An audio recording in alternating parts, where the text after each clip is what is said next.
Well, hey, Christ Covenant, I want to give you just a brief kind of description of the sermon for this coming Sunday as we continue our series on Advent, as we think about the four words that kind of center around Advent, the theme of peace, hope, joy, and love. Last week we looked at peace from Micah 5 and the fact that he is our peace. This week we're going to look at hope.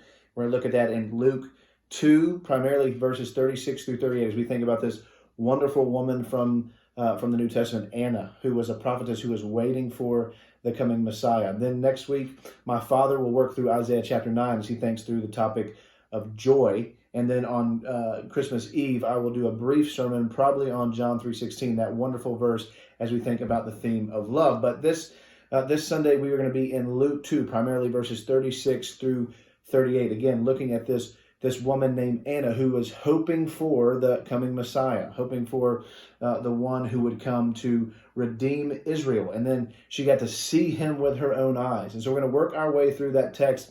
And we're going to see that text really centers around four words that start with the word W. We're going to see that she was committed to the word. She was a prophetess who was committed to knowing the revelation of God. She was also committed to worship. She had dedicated her life to being there at the temple worshiping God.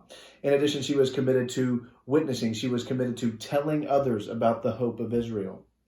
And then finally, she was committed to waiting. She had waited, as we'll see in verse 38, for the redemption of Israel. And what's amazing about this text, she had waited for the redemption of Israel, and then she got to see redemption in the face of this child who would grow up indeed to make his way to the cross in order to redeem his people.